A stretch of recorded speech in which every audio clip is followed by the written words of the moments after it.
Alors que le bilan de la pandémie de Covid-19 s'alourdit au Kenya, les médecins appellent le gouvernement à fournir des équipements adéquats aux établissements médicaux. Les médecins kenyans ont publié dimanche 15 novembre un avis de grève de 21 jours en raison de l'inaction du gouvernement. Après que 30 professionnels de la santé aient succombé à la pandémie, Chibonzi Machonda, secrétaire général par intérim du syndicat des médecins du Kenya, a souligné qu'au cours des 8 derniers mois, 30 professionnels de santé dont 10 médecins avaient succombé à la maladie. Monsieur Machonda a exhorté le gouvernement à créer des centres dédiés aux professionnels de santé infectés par le Covid-19 dans chacun des 47 comtés du Kenya.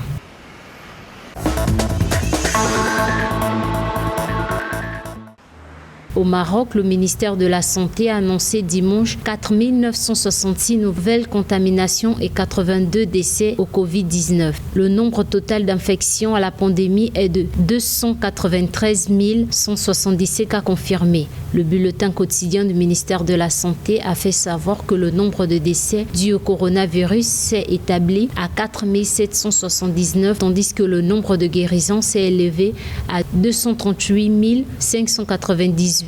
Le ministère de la Santé invite donc les citoyens à porter des masques de protection, à respecter les règles d'hygiène et de sécurité sanitaire, ainsi que les mesures préventives prises par les autorités marocaines en faisant preuve de responsabilité et de patriotisme.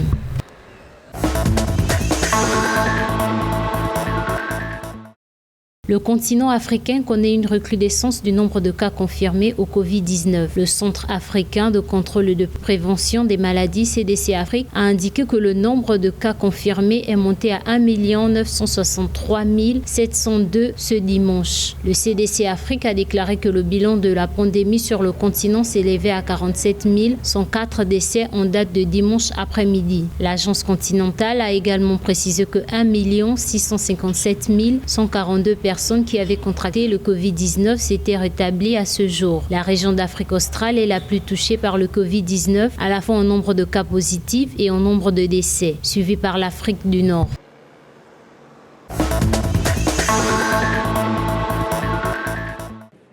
Lors d'une rencontre avec son gouvernement, le Premier ministre nigérien Birji Rafini a présidé à Niamey la 18e session du comité interministériel pour la réponse contre le Covid-19. Cette réunion était axée sur l'état de la mise en œuvre du plan global de la riposte contre la pandémie. Des exposés ont fait le point de la situation, aussi bien sur le volet sanitaire que sur celui de la mise en œuvre des différentes mesures, ainsi que sur la question des ressources financières. Selon le ministre de la Santé, Dr Idi Iliassou Maïnassara, le Niger note que la hausse légère des cas est liée au flux migratoire d'Agadez et au relâchement du respect des mesures barrières lors des rassemblements.